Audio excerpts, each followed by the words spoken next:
Welcome to the Backpacking Bushers podcast, brought to you by the undisputed best quilt makers on earth, Enlightened Equipment. Check them out at enlightenedequipment.com. With me today is a bushcraft expert, doomsday prepper, Grim Granite's Gordon Crum. How's it going today, my friend? It is going stellar, just swell. Thank you for having me on. Do you go by Grim Granite more, or by your name, Gordon? I go by my name. I think people kind of get to know me and they'll call me Gordon. So okay, yeah. Okay. Well, all right, just checking because you got two different YouTube channels going on. We'll talk It's about true. that here coming up. All right, so we're talking about offensive things here, and like, do you think that you can offend me or ultralight backpackers with the comments that you've got? Oh man, I have been practicing for this for so long that I think I will very much offend everyone listening. In fact. Wait, how do you practice to offend somebody? Like in the mirror? That's for me to know and for you to wonder. Okay, fair enough. Yeah, I have my secrets. I can't say that I've been practicing for this, but once I started getting going, I had a lot of fun coming up with some things for sure.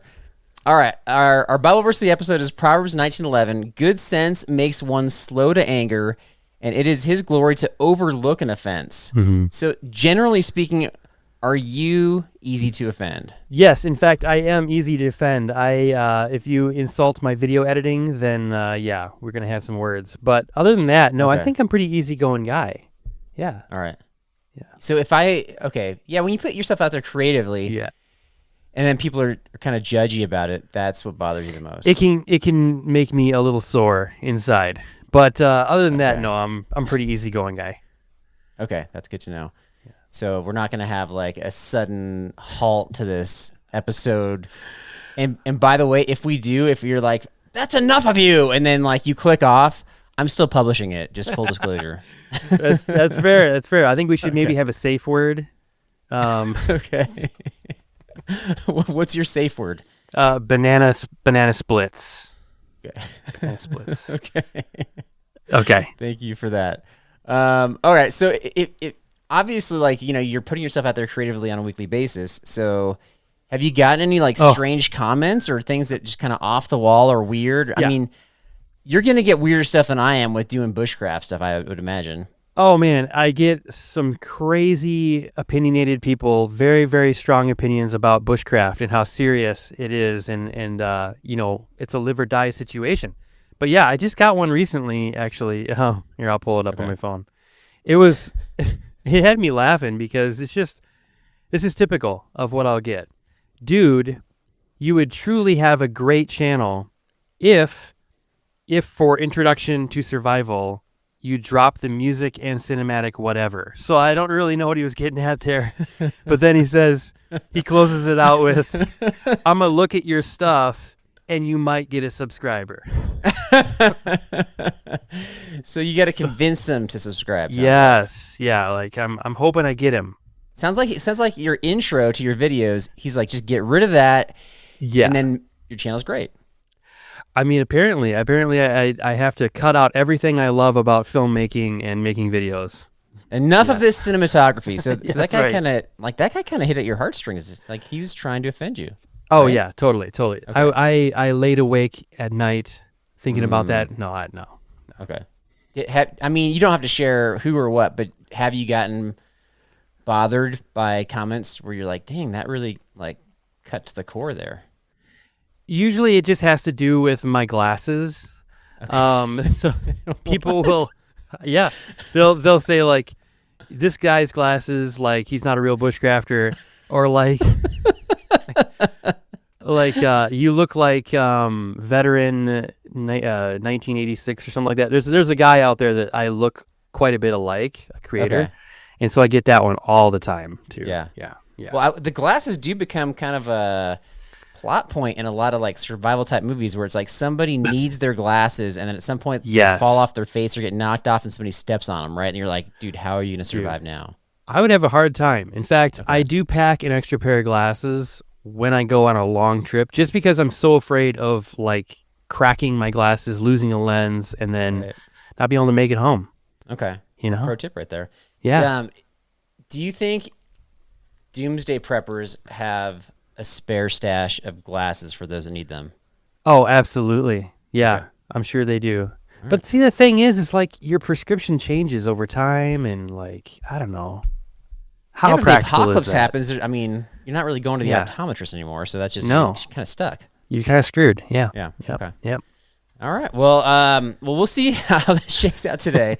So the scenario that we've got is, I'm going to try to offend you, the Bushcrafter, and I've got my comments, and then you're going to try to offend me. I'm representing the Ultralight Backpackers.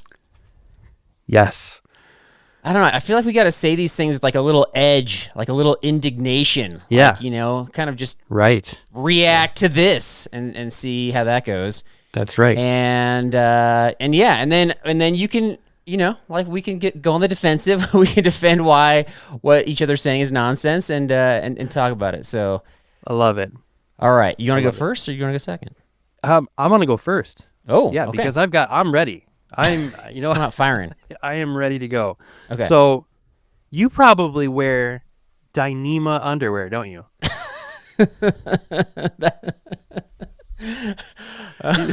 He's not confirming or denying. I do not wear Dyneema underwear. So is the comments kind of something along the lines of like, you love your fabrics, your Dyneema so much that you're going to wear Dyneema underwear? Is that correct? Oh, yeah. Do they even make Dyneema underwear? Of course. Yeah. Look, I bet you that if Dan Durston came out with Dyneema underwear, people would buy it and wear it. Have you ever pitched your ideas to somebody who actually can generate something, that they can actually make something? What's funny is, like, in a past life, I worked in product design. Okay. So, like, I have a lot of inventions and ideas, and I've helped a lot of people make their inventions and ideas come to life. So, really?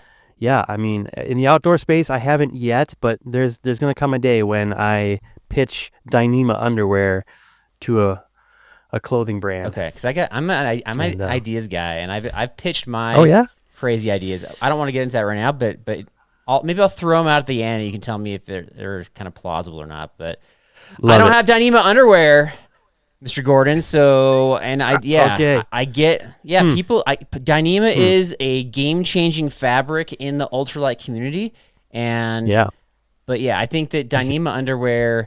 I get it. You're like, you know, like lightweight, so function over, or I guess like lack of weight. It's strong over function. It's strong and it's very lightweight. So I don't understand why people aren't making Dyneema underwear. It doesn't stretch well. Like if you're stretching it for long periods of time, which you're doing if your legs are moving and your bottom's moving, then I think that you're gonna have some issues with some wear and tear, like literally wear and tear. Yeah. And maybe it would kind of like seal in the flavor a bit too much. that might be might be an issue. That's so gross. My gosh. Cause some chafing, all sorts of stuff. I don't wear Dyneema underwear, so okay. All right. Okay, so here, I'm gonna start soft and then kind of get more aggressive here. Bushcrafters waste too much money on knives. You don't even really need one. Ooh, ouch. That stings. Yeah, I mean, there's a lot of backpackers that feel that way. I mean, I get it. You think that you could go out in the woods without a knife and survive. Yeah, I've done it. Can you? I mean, do you? Yeah. Do you? Yeah? All the time. Yep. Thru hikers do it. Yeah. Very interesting. So what's your rebuttal? What do you got for that? Well, I think that it's you only live once, so why would you want to go out in the woods without a knife? Because you don't need the extra weight, especially people. Like, people bring. There's quite a variety of blades people bring. People bring, like, you get the belt knife, you got the Rambo knife, you get the kind of. I bring a knife. Can I show you? Yeah. Can I show you a couple knives? Yeah. It's gonna be knife talk right now. This is like a large knife, right? Yeah. That looks like that weighs at least a pound. Oh yeah, this is like a 2-pound knife. Okay. This weighs about as much as a tent would. Correct. So let me show you a knife though that you would like this knife. Why can't backpackers bring knives like this? Right? Okay. This is the Grim Granite signature scout feather from Outdoor Element. But this is a really lightweight knife, and it's got a fire starter right on it, right? Right. Oh, I start my computer. Okay. I do like Outdoor Element stuff. The dude the creator of that knife Yeah. And the outdoor emailing guy, he just lives actually just like up the road from me. Oh, for real? That's cool. Yeah. Yeah, he's a good dude. Yeah. Okay, so you're saying like it's a multi-function knife because it's got a fire starter and And it's got a sharpener on it. I know that bushcrafters don't care, but how much are we talking for weight? I don't even know. And I don't have my scale here handy, but I think let me just let me get a sense of it here. I don't know. I'd probably say like 8 ounces maybe. Oh, really? Yeah. I would have guessed less just from looking at it. Okay. Maybe it's less. I'm terrible at that stuff, but. Did you know what 8 ounces is? What's that? wait, does it have a whistle too? It does have a whistle on it. See, it's practical. You backpackers would love this stuff. Do you know what 8 ounces is? What is it? Half a pound. Oh, it's not half a pound. It can't be half a pound. Come on. Okay. I don't know. Moving on. All right. So your rebuttal is, look at my knives? Like, that's not really a good rebuttal.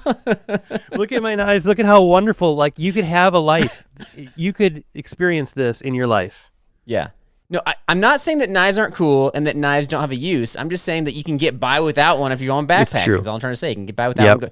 Now, if you're trying to go bushcraft and you're out there and you're trying to create stuff, then obviously, like, there's a use. But if you're just trying to, make it through the wilderness, ditch the knife. That's all I'm trying to say. Ditch the knife. Ditch the knife because it's too heavy. Yeah, and you don't use it. Right? And you don't use it. Okay. All right. I'll bring a 1-inch mini knife that weighs less than an ounce, just as an emergency if I got to cut something. But I typically it just stays in my medical kit. So do you think it would be more practical to bring nail clippers than a knife? I would never bring nail clippers unless I was like through hiking, where my nails are going to grow long while I'm out there. Yeah, I'm not representing the through hikers. I'm representing ultralighters, so I can't speak to that. But that's a fair question. Okay. All right. Okay. Number 2, what you got? Look, I've never understood trowels. Why not just dig a cat hole with the heel of your boot? Oh, wait, that's right. You wear trail runners. That's true. All right, you got me on the trail runners, but you did not get me on the trowels. Okay, in the ultralight community, people they bring trowels. They typically have some sort of titanium trowel. Mm-hmm. And yeah, I am actually with you. You didn't get me on this one. I don't bring a trowel. I use the foot or use some sort of rock to dig the hole or something. Yeah. And I think the trowel is dumb. The only thing I will bring the trowel for, I will say this, is if I bring my dog with me. Okay. Then I don't want to get. I know you're not afraid to get graphic with the with your Dyneema underwear stuff, but I'll bring the trowel if I have the dog with me. And you know what? The dog's carrying it in his little dog pack. Perfect. So, yeah, make the dog carry it. Yeah, absolutely. Okay. Good try on that one. I thought I'd have you with the trowel. Didn't get me the trowel, but the trail runner is correct. I'm not wearing boots. Okay. Number 2, the apocalypse is going to be caused by a doomsday prepper just so they can justify all the time and money they're spending on their useless junk. Oh, useless junk. Well, it's not useless if they cause the apocalypse, I suppose. That's true. Yeah, I actually agree with you on this one. What? Yeah, I think it's going to be some wacko that's going to trigger the apocalypse. Okay. Do you have like a scenario in mind? It's the people, it's the hoarders, right? It's the people that are hoarding supplies, and the expiration dates are going to be coming due soon, and they're like, man, I've invested a lot into this. I should really get my use out of it. You know what I mean? Right. It's use it or lose it kind of thing, right? Yeah, exactly. I think. Do you think? I mean, so what do you think's going to happen? Are they going to like shut down the electrical grid? Are they going to? It's hard to say, but like shutting down the electrical grid, that sounds like something that they would do. Yeah. Okay. If they had it within their means, they would do that, because then they could role play for a little while with their gear. Right. Yeah. I don't think people consider, like, if you really permanently shut down the electrical grid, then you're stuck with, assuming you can even like generate your own electricity, you're stuck with like all your old shows and whatever DVDs you can find. Yeah. There's no new episodes coming out, folks. None. Right. Yeah. That's not a great life, The quality of life goes down. It doesn't go up. So just because of the lack of streaming services. Right. That's right. Okay. All right. Next one. What you got? All right. So number 3. I bet you could carry a real backpack if it wasn't for your ego. Okay, what's a real backpack? Like with weight? With weight in it, yeah. And like real straps and buckles and heavy hardware. Yeah. Like carabiners? Yeah, like 5 carabiners at least. Okay. So what's the minimum weight for a real backpack? I don't know. I think a real backpack would weigh like 5 pounds. Yeah. Something like Mystery Ranch would Like make. you're saying just the backpack itself? Yeah. Just the backpack. Okay. Not my base weight, right? Okay. It's got to have leather on it too. So it's not a strength issue. It's not a fitness issue. It's an ego issue, you're saying. Yeah, that's right. Your ego is so heavy that you have to have a lighter backpack. As an ultralighter, my ego would not allow me to carry a 5-pound backpack 100%. If I'm going ultralight, that's a waste of about 4 pounds, maybe 3 pounds. She's doing the math. From luxury. Yeah. So correct on that one. You know, ultralighters are very into their math. Like, you guys have got the math for everything. Ounces, grams. I don't have the grams down. I'm getting better, but I don't have the grams down. Yeah. A lot of calculations, a lot of scales, a lot of scales that we bring for sure. Sure. You get your at-home scale, you got your, like, in your adventure vehicle scale, and then at the trailhead, right? Like, you got to pull that thing out. Oh, my goodness. Yeah. Wow, you got to have one in your vehicle, too? What's the one in the vehicle for? Just to make sure. Just back up. Just to make sure. Backup scale. Do you have scales around? Are you weighing gear ever? Yeah, I'm weighing my food. You know, I want to make sure I have enough food. But like, I'm not weighing my gear. Like, I'm like putting it all in the bag. I'm throwing it on my back and saying, "Is this too heavy?" And if it feels like it's too heavy, I'm taking stuff out. Okay. And I mean, what are you taking out? I'm taking out probably excess knives. Knives. Yeah. Taking this one out. This one. Taking the 2-pounder. Yeah. He's got the Rambo knife with the big blade. The sheath itself looks like it weighs half a pound. Yeah, it's heavy. It's a Buck Knives Fro machete, and it's very thick. It's used for like splitting wood and such. So a lot of the internal discussions I have with myself are: am I going to be splitting wood? Am I going to be carving a lot? Am I going to be using the saw a lot? What saw do I need? There's just a lot. Yeah, a lot going on.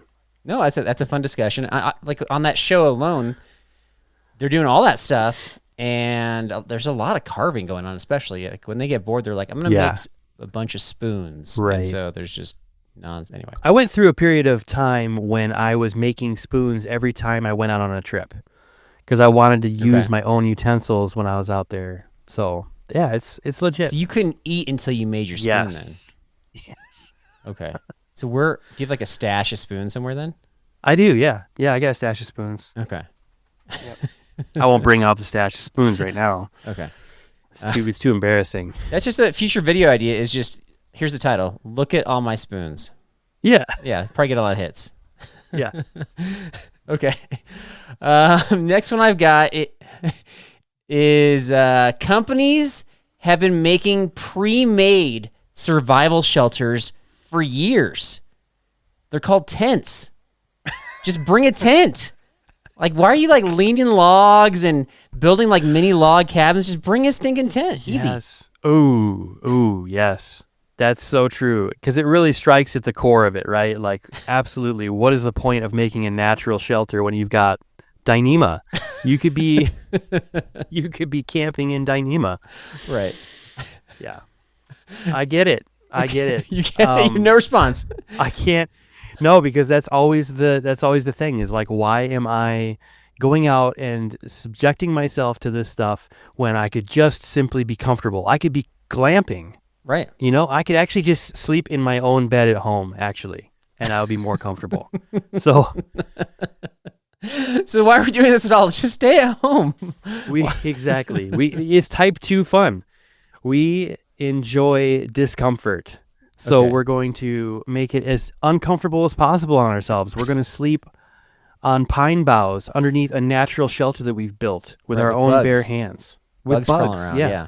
Okay. It's part of it. Yeah. All right. So type 2 fun. Type 2 fun. Okay. I think I actually have an answer to that one with my next one, but you first. Go ahead. Ooh, okay. All right. I'll go again. Here we go. So here's a riddle. All right. You ready for a riddle? Yes. What does every single ultralighter lose? What do they lose? Weight? No. They lose Okay. their dignity. Why do we lose our dignity? Because you're having to dress in ridiculous fabrics and you're having to change your style based on the weight that you want to carry. It's absurd. Okay. What's a ridiculous ultralight backpacking outfit? Describe for me what you're imagining. Yeah, absolutely. I mean, you probably don't wear fanny packs, but this person's wearing a fanny pack, and it's bright yellow.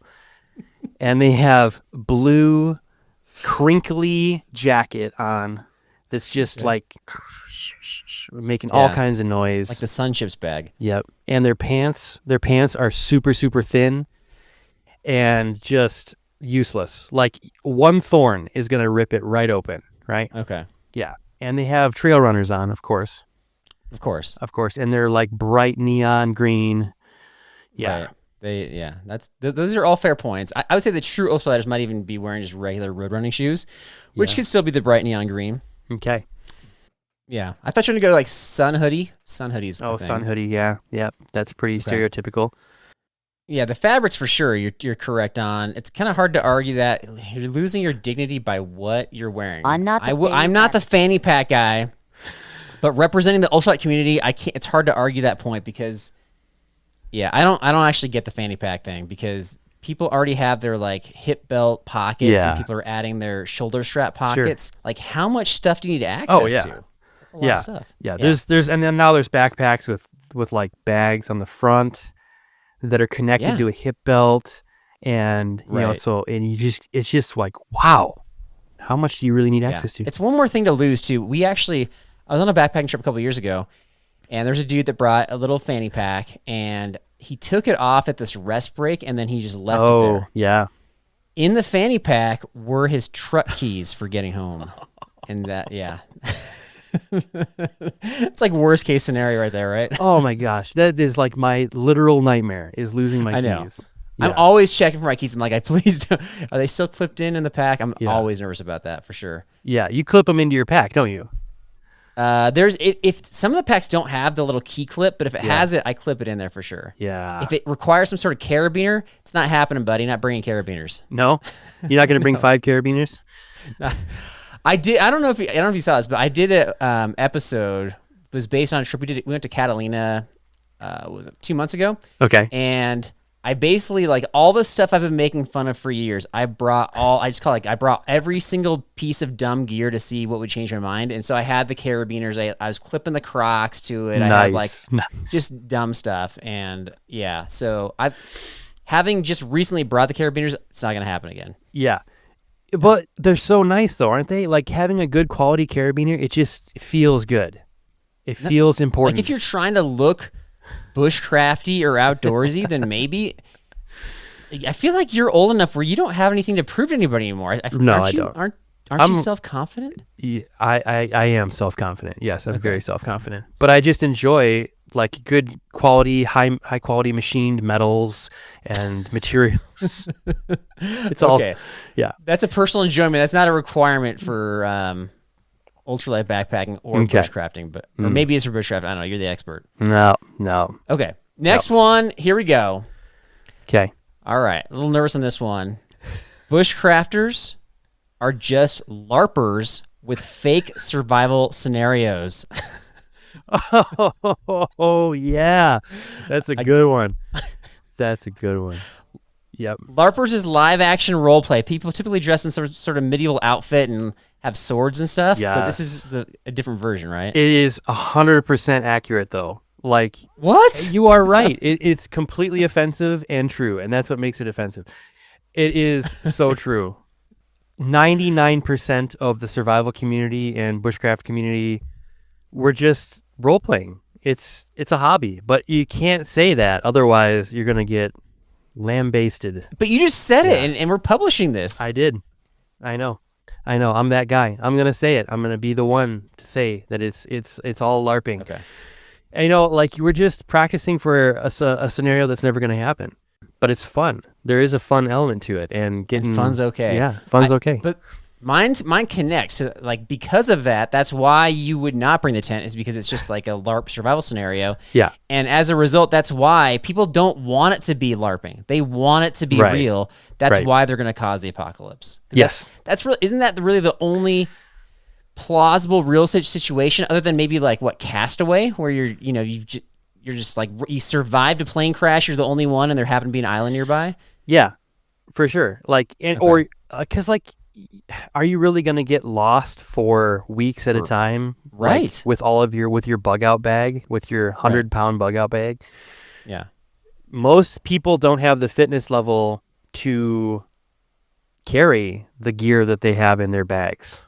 They just don't. That's a hot take. Well, if you're talking about, if you're like referencing like the Doomsday Preppers, where they're like, here's my go bag, and you're talking about some people that are just simply not very fit, they can drive places so long as the roads are clear, I suppose. But yeah, they're going to make it 100 yards from their house, and they're going to twist their ankle. Yeah, that's not that. I think that's a bummer, but that's probably a more true. Practical thing. Yeah, it's probably true.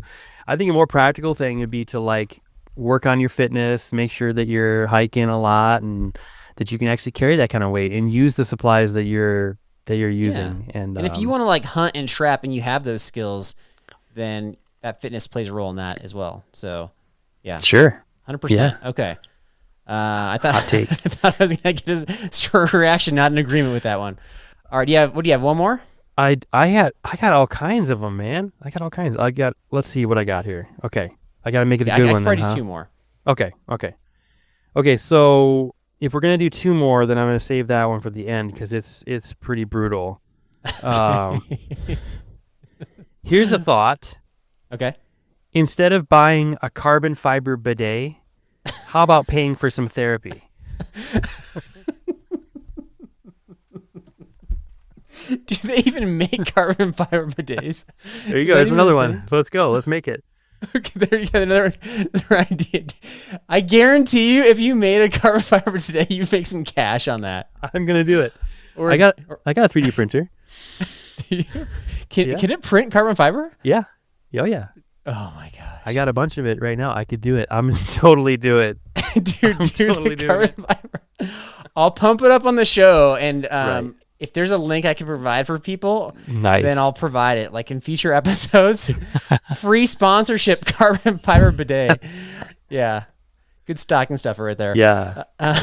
Nice. That's hilarious. Are you pro bidet? Like that could cross over into your world. Man. Okay, I love the idea of it, but I also, the sanitation side of it still bugs me a little bit. Like with the water bottle that you're drinking out of and all that, like those are activities that should not cross. That's fair. I'll say this: I've tried one, and I don't bring it anymore. So I'll leave it at that. So, okay. But I think you got me with that one for sure. Dude, I so want you to make carbon fiber today's now. That is awesome. I'm on it. Okay, I'm on it. The number one most famous bushcrafter of all time is also the same person that bushcrafters tend to either disagree with or downright hate, and that is Bear Grylls. Oh, man. Yeah. Bear Grylls. So the person carrying the banner for survival, everybody seems to hate. You know what? You're also right about this with another person as well. Mr. Dave Canterbury, who wrote Bushcraft Illustrated and a bunch of other books and has a survival school. Dave Canterbury was on Dual Survival on the History Channel, I think it was. Yeah. He's also very much lauded as, I don't know, he's got some haters out there. I like the guy personally, and I like Bear Grylls. I think what he's achieved is pretty cool. But the thing is with Bear Grylls is like you can't expect to be Bear Grylls. Right. He's just extreme, and he's a stunt man. I mean, he's doing stunts. He's a stunt man. Yeah, that's right. Yeah, and he's an SAS soldier, highly trained. Right. You're probably not going to achieve that level in your lifetime. Some of the things that he didn't even highlight that he was doing, where he's like, okay, I'm on this unstable ledge, and I'm going to jump down onto this angled rock. It's not even like a flat rock, and then do so in a stable way. Yeah. 99.9% of people couldn't even do that little thing just to get to what he was trying to show everybody. And I was like, dude, what he just did right there, which wasn't even highlighted is impossible for most people. Yeah, and very dangerous. Like I would encourage people to never do stuff like that. Like when I teach people skills and stuff like that, I'm not going to teach them something where they could potentially hurt themselves. So, I mean, there's something to be said 100%. About that. Yeah. Yeah. That being said, like most of his episodes are fake, and so I get why people don't like him. Yeah. But it's weird that he's the most famous survivor. Is he number one, do you think? Anymore? I don't know. Who's number one? I don't know. He definitely was like 10 years ago for sure. But who's number one in your mind? I mean, but when you think about like Bushcraft, Dave Canterbury's he's up there. Okay. He's up there. Yeah. Gotcha. Yep. All right. Yeah. Well, and people still don't like him, so there you go. Yeah. He's got his followers. He's got his haters and his followers. Just like everybody. That's true. Yeah. All right. This is number 6. What you got? All right. Are you ready for this one? This one is rough. Okay. It's rough. So on a scale of Coleman to Durston, how manly do you feel? On a scale of Coleman to Durston? That's a really funny scale. On a scale, I feel like Where do you feel like you're on that scale? I guess I don't try to rate myself in the manliness area, so I'll just go like a 5, whatever that means. A 5? Yeah. So like somewhere Nemo? between. But in terms of like usability, closer to Durston than to Coleman, 100%. Okay. Like a nut. What's your favorite tent? I don't know if I have a favorite tent. That's a good question. Just depends, like, because you have different like tools for in your toolbox depending on what you're doing. But I guess the Nemo Hornet's the one I'm bringing for my next ultralight trip. Okay, Nemo Hornet. Yeah. Yeah. Yeah. I've had Durston on the show twice, and he's never given me a free tent. They look amazing, and I know they are amazing, and he's an amazing designer, and so I'm sure they're great. I love to paint. I like to poke fun at the ultralight community and how much of a cult following he has. Well, we poke fun at that too. Like my co-host Ben was like kind of joking around with him, and I don't know that all of his jokes were landing very well, and I was like, the Durston community's got their pitchforks. They're ready to start charging at you after this episode. They're gonna come after you. Yeah. But they've actually been super nice. But they are. The other side of that though is that if you make a comment, actually right now, like what we're saying right now, he's listening to. Like he will find the commentary about his stuff, and typically he'll respond. And he's very nice about how he responds, and he's very professional, but he's really good at finding that stuff. He's got like minions that are like watching and scraping the internet for anything that has his name in it. Yeah. Well, I don't know. There's there's the algorithm tools that they do that where if I mention something on a show and like I let a company know like, hey, just so you know, we talked about your product, blah blah blah. They appreciate it, but they're like, just we would have found that out anyway. Like they have that stuff. Yeah, I'm like, do you have time? Like every time somebody mentions it on a YouTube channel or on a podcast or in a blog or something, wow. I guess it's a job. So there you go. AI is going to replace us all. Yeah, I don't know if it sounded like I don't know, they were doing that before that, but anyway. Okay, I got one last one here. Okay. Bushcraft skills are simply a waste of time. If you get into trouble, just press the red button and use your locator beacon. Oh, that one stings too, because it's so true. Like I would never go out in the woods nowadays without my Garmin InReach Mini. Is that right? You know what I mean? Yeah. Yeah, just because my family, my wife, my kids, I want to be able to text them if I don't have cell service. Gone are the days of going out and truly roughing it in the woods without a backup plan. Right. It's just it makes no sense to go out without that technology anymore. Well, it does if you don't want to get ripped off by all the fees that they charge, and so that's true. And I don't want that. So personally, I don't want that tether.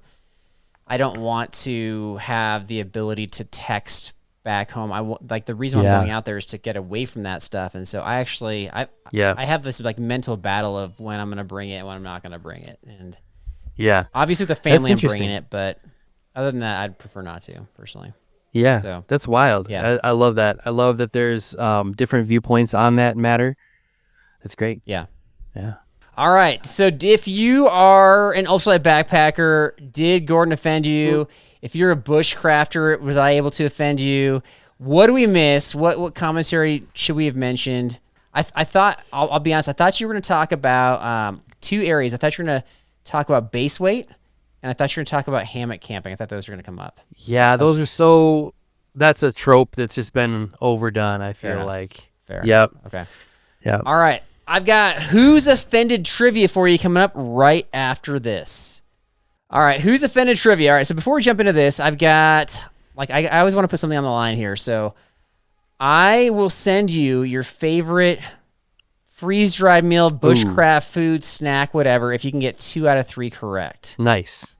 Do you have something in mind for that, or would you have to think about that? My favorite meal? Yeah, or whatever. Yeah, something. sure. Okay. Like beef bulgogi, kimchi, rice from ReadyWise. Yeah. Wait, ReadyWise, really? Yeah. Are those, yeah. Are those the Pro Pack meals, or are they the regular meals? Pro meals. Okay, Pro meals are fine. Yeah. ReadyWise is pretty far down on my list for the regular meals. They send me a bunch of free stuff, so like I'm all about them. I'll bash them later then. Okay. If you are only able to get 1 or none correct, here is the punishment that I am going to suggest to you. You don't have to agree to this. This is just my idea. Is like you're pretty dang connected to the outdoor community, so you've got to convince one of your famous YouTube friends to come on our show. Okay. Which one? I'm gonna list. You got a couple that I have a hard time getting a hold of. So like, oh no, like Eric Hansen for one, and then I've gotten a hold of like Miranda's PR team, and then they just like ghosted me after we went back and forth a couple times. So, oh man, I got him on speed dial. Here we go. Yeah, that's a good one. Okay. That's it. Yeah. All right. Well, I don't know. Speed dial. Would you be able to convince somebody to go on somebody else's podcast? Is that even a possibility? I don't know. I don't know. Okay. I could put in a good word. There you go. That's all I can say. Okay. Yeah. There you go. Fair enough. I'll take that. Okay, here we go. Number 1. Some people think handicap spots don't count on Saturdays. Who's offended? A, people who use those spots. B, all rule followers out there. Or C, nobody. I'm going to say all rule followers for sure. For sure. 100%. Yeah. For sure. That is really? correct. Oh, wow. That is correct. And sometimes people who use the spots are offended, but at least in my area, most of the spots are empty most of the time. So it's not really like impeding their way. Yeah. But the rule followers get bent out of shape. For sure. Yep. Yeah. Number 2, approximately 1% of the population have celiac disease. Up to 6% have a sensitivity to gluten. Yet over 25% of the population suggests that they require gluten-free food. Who's offended? A, people who actually have celiac disease. B, food preparers who are tired of accommodating everyone's weird needs. Or C, nobody. Oh, wow. That's wild. That's a hard one to choose from.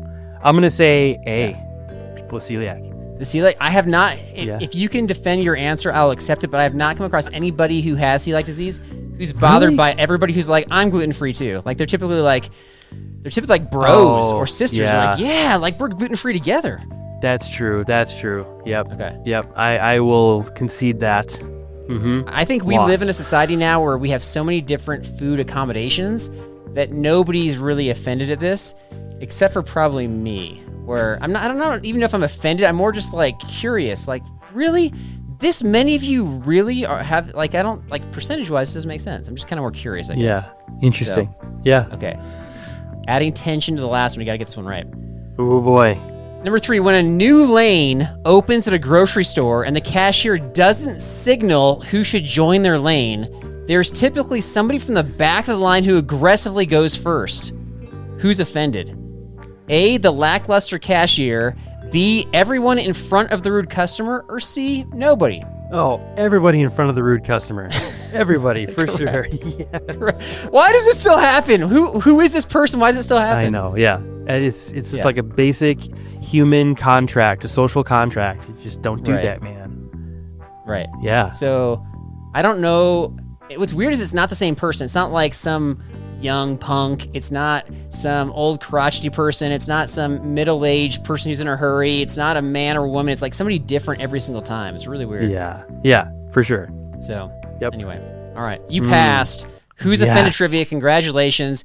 None of those were based on any sort of factual evidence, just my own personal observations. So I love it. Anyway, so I got a Ready Wise meal coming your way. Woo! Thank you. Much appreciated. All right, it's time for tidbits, my friend. So can you give us an update? What's going on with your channels? You've got the Grim Granite channel. You've got the Crum channel. What can we look forward to? Why should people check them out? Just anything you want to share. Yeah, absolutely. So I've taken a little bit of a break just to kind of regather my creative juices a little bit. And I'm just really excited about doing adventures on Crum, camping adventures, some long form content. That's what I'm really amped up to do going forward. So, and on Grim Granite, I've got some gear reviews and stuff like that, kind of more gear related content coming down the pipe going forward. So yeah. Okay. Yeah. Wow. All right. So we'll have links to both those channels in our show description. Gordon, man, it's always a pleasure and honor to have you on the show. I so appreciate it. Love your creativity and just enjoy hanging out with you. So thank you so much.